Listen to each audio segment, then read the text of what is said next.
সত্যবাদী কাঠুরিয়া। এক গরিব কাঠুরিয়া ছিল। সে সারাদিন বনে বনে কাঠ কেটে বেড়াতো। তারপর সেই কাঠ বেচে কোনো রকমে সংসার চালাতো। একদিন নদীর পাড়ে একটা গাছ কাটতে গিয়ে কাঠুরিয়ার কুঠারটি জলে পড়ে গেল। সে জলে নেমে কুঠারটি খুঁজে না পেয়ে মনের দুঃখে কাঁদতে লাগলো। তার আর একটিও কুঠার ছিল না। ওই কুঠারটি ছিল তার একমাত্র রোজগারের হাতিয়ার। কাঠুরিয়ার করুণ কান্না শুনে জলদেবতার বড় দয়া হলো। তিনি একখানি সোনার কুঠার নিয়ে এসে বললেন, এই নাও তোমার কুঠার।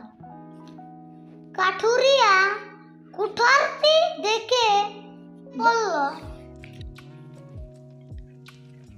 হে দেবতা, এই কুঠার আমার নয়। জলদেবতা ডুব দিলেন।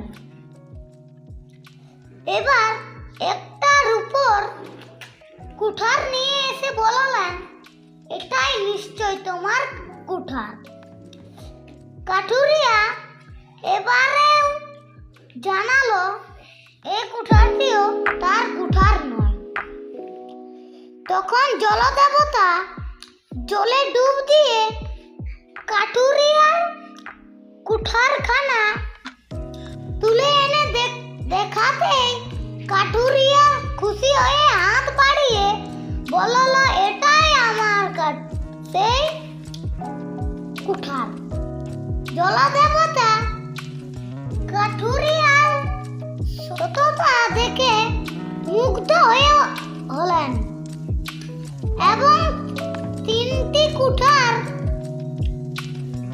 তিনি কাঠুরিয়াকে উপহার দিলেন। সততায় জীবনের